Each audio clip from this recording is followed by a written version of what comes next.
எல்லாருக்கும் வணக்கம் ஃப்ரெண்ட்ஸ். எப்பவுமே நம்ம கோதுமை மாவு, மைதா மாவு இல்லைன்னா ராகி மாவு வச்சு தாங்க கேக் செய்வோம். இன்னைக்கு அது எதுவுமே இல்லாமல் வெறும் முட்டை, எலுமிச்சப்பழம், நட்ஸு, சர்க்கரை, வெனிலா எசன்ஸை மட்டும் வச்சு ஒரு கேக் ரெசிபிங்க. எப்படின்னு பார்த்துருவோங்க. வாங்க பார்த்துடலாம். இந்த வீடியோவை முழுசா ஸ்கிப் பண்ணாமல் பாருங்க. அப்போதான் என்ன நான் செஞ்சுருக்கோன்னு கரெக்டாக உங்களுக்கு புரியும். அப்படியே மறக்காம சேனலையும் சப்ஸ்கிரைப் பண்ணிட்டு பாருங்க. இப்போ பவுல் எடுத்துக்கலாங்க. பவுலை நல்லா க்ளீன் பண்ணிக்கலாங்க. இப்போ எக்லேருந்து எக்கு ஒயிட்டை மட்டும் எடுத்துக்கலாங்க. இது தாங்க நம்மளுக்கு டஃப்பான டாஸ்கே. இது எப்படியாச்சும் எடுத்துடணுங்க, இந்த ஒயிட்டை மட்டும் தனியாக.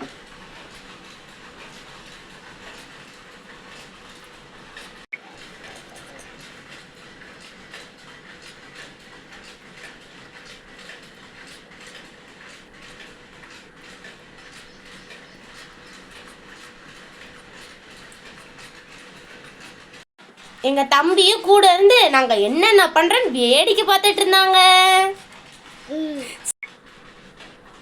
இது என்னடா இந்த முட்டைக்கிட்ட இப்படி மாட்டிக்கிட்டேன், இந்த மஞ்சக்கரு வேற கையோட வந்துருச்சுங்க.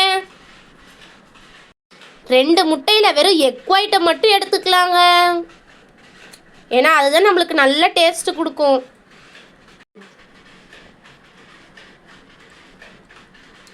நானும் கேக் செய்யறதுக்கு தேவையான என்னோட ஆயுதத்தை கையில் எடுத்துட்டேங்க. இன்னைக்கு கேக் செய்ய ஆரம்பிச்சிடலாம் வாங்க. இந்த எக் ஒயிட்டை நல்லா பீட் பண்ணிக்கணுங்க, கை விடாம. பீட் பண்ற மிஷின் ஒண்டி தாங்க இல்லை, அது மட்டும் கூடிய சீக்கிரத்தில் நான் வாங்கிடுறேங்க.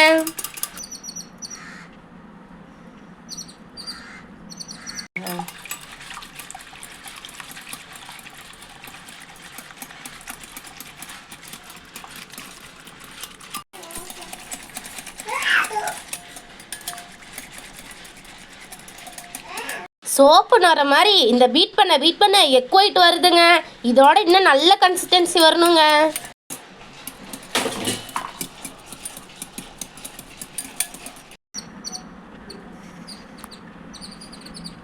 இந்த எக் ஒயிட்டை பீட் பண்ணி எங்களுக்கு கைவலி எடுத்தது தாங்க மிச்சம். இதுக்கோசரமே பீட்டர் ஒன்று வாங்கிடணுங்க. இந்த எக் ஒயிட்டு பால் பொங்கி எப்படி வருமோ அந்த மாதிரி வந்துருச்சுங்க. ஆனால் இந்த கன்சிஸ்டன்சி பத்தாதுங்க, இன்னும் நல்லா வரணுங்க. அது வரைக்கும் பீட் பண்ணுங்க. இப்போ கேக்குக்கு இன்னும் கொஞ்சம் பீட் பண்ணணுங்க. அதோடையே நம்ம எக் ஒயிட்டில் சர்க்கரையை சேர்த்துக்கலாங்க. அதுவும் உங்களுக்கு தேவையான அளவு சேர்த்து. இப்போ சர்க்கரையை போட்டதில் நல்லா பீட் பண்ணிக்கலாங்க.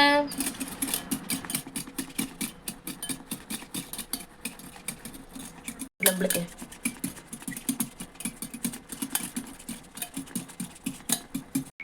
ஃப்ளேவருக்கோசரம் வெறும் 2 drops வெனிலா எசன்ஸ் ஊற்றிக்கலாங்க.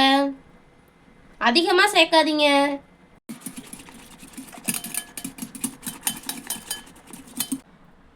இந்த எக் ஒயிட்டில் 3 drops லெமன் ஜூஸ் சேர்த்துக்கலாங்க.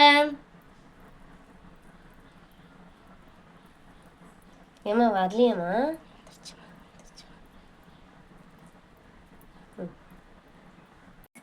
இப்போ நல்லா பீட் பண்ணிக்கலாங்க.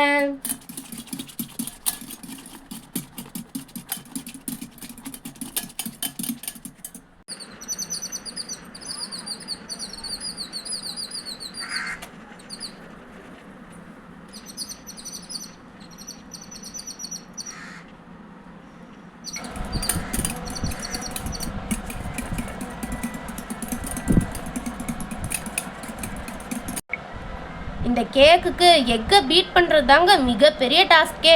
அதை நம்ம செஞ்சு முடிச்சிட்டோன்னா கேக் ரெடிங்க. கேக்கு கிளாஸில் ஒட்டாமல் வரத்துக்கு டம்ளரில் எண்ணெய் தடவிக்கலாங்க. அப்போ தாங்க கேக்கு ஒட்டாமல் வரும்.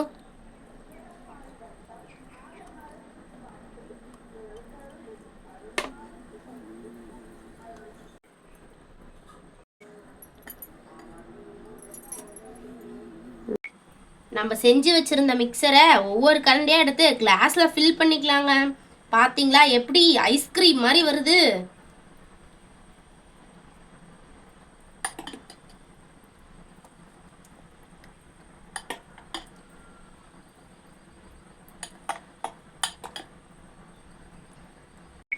இப்போ இப்போ நாங்கள் நட்ஸ் ஆட் பண்ணிக்கிறோங்க. நீங்களும் உங்களுக்கு பிடிச்ச நட்ஸை இதில் ஆட் பண்ணிக்கோங்க. அப்போ தான் டேஸ்ட்டு நல்லாயிருக்கும்.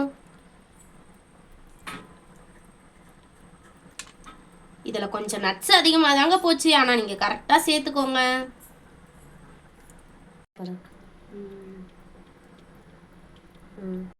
ப்ரீ ஹீட் பண்ணிக்கலாங்க. மீதியான கருவில் அந்த மஞ்சள் கருவை எடுத்து எங்கள் தம்பிக்கு ஆம்லேட் போட்டு கொடுத்தாச்சுங்க. அதை ஏன் வேஸ்ட் பண்ணணும்னு அதை செஞ்சாச்சுங்க. ஆம்லேட் போடலான்னு என்னோட கைவரிசையை காட்டலான்னு பார்த்தா இந்த ஆம்லேட்டு முட்டை கொத்தாயிருச்சுங்க. வடை சட்டியில் ஆம்லேட் சுடுறது ரொம்ப கஷ்டங்க. நம்ம கைவரிசையெல்லாம் இனிமேட்டு இதில் காட்டக்கூடாதுங்க. எங்கள் தம்பியை பாருங்க, நாங்கள் கேக் செய்யறதுக்குள்ள திரும்பி பின்னாடிக்கிற எல்லாத்தையும் எடுத்து இழுத்து போட்டு விளையாண்டுட்டு இருக்காங்க. பார்க்கறத பாருங்களேன்.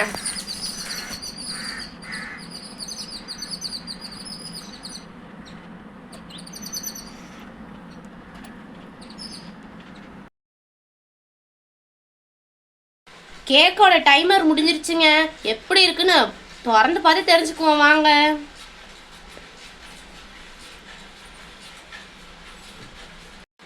கேக்கு திறக்கக்குள்ளேயே ஸ்மெல்லு செம்மையாக வருதுங்க.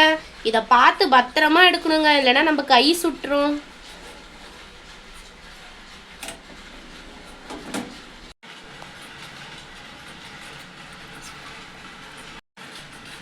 இந்த கேக்கை பார்க்கறதுக்கே அவ்வளோ சூப்பராக இருக்குங்க. வாயில் எச்சு ஊறுதுங்க இதை சாப்பிட்றதுக்கோசரம். திருச்சான்னு டெஸ்ட் பண்ணுறதுக்கு கத்தியை வச்சு இப்படி குத்தி பார்த்தா இந்த மாதிரி ஒட்டாமல் வரணுங்க. அப்போ தாங்க கேக்கு ரெடி ஆயிடுச்சுன்னு அர்த்தம். சுடுறனால நாங்கள் கிளாஸை பிடிச்சிக்கிட்டு தாங்க எடுக்கிறோம். கேக்கு நல்லா பஃப்னு இருக்கிறனால உடையுதுங்க.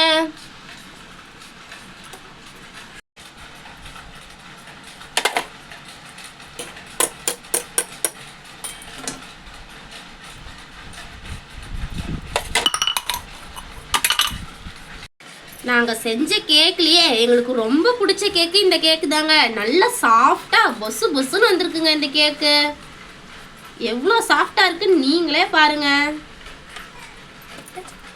அந்த மாதிரி இருக்கு.